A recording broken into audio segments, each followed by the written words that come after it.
دعاة رب السماء يا من صنعتم في الأرض نورا يا ملوكا في আমাদের 4 ভাইয়ের থেকে যখন এক ভাই চলে গেছে আমার আম্মা মানে গুলি করার পরও তারপরে টেনে নিয়ে ওখান থেকে একটা মাত্র গুলি, যেটা চোখের উপরে ডান চোখের উপরে এই জায়গায় লাগে, একদম মস্তিষ্ক বরাবর।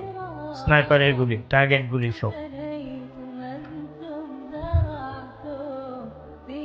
এই এতগুলো মানুষ মারা গেল, এতগুলো শহীদ হলো, তাদের কথা লিখতে হবে, না লিখলে এটা ভুলে যাবে। আমরা প্যারেন্টস বা প্রত্যক্ষদর্শী তাদের সাক্ষাৎকার নিয়েছি, এটা আবার আমরা ড্রাফট করে সবাইকে পাঠাইছি যে ওনারা কি এটা কি এগ্রি করে কিনা, কারণ আমরা তো ভুলও হইতে পারি। ওনারা অ্যাপ্রুভাল দেওয়ার পরে আমরা এটা ছাপছি, এবং আমার বিশ্বাস এই বই কোর্টের রেফারেন্স হবে।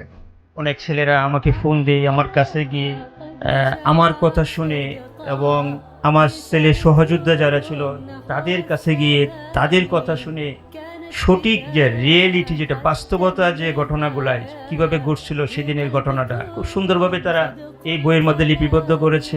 আমি আমার অংশটা আমি দেখছি। অসংখ্য ধন্যবাদ যে আপনাদেরকে শহীদদের এভাবে লালন করেছেন, এভাবে তাদেরকে সম্মান করেছেন।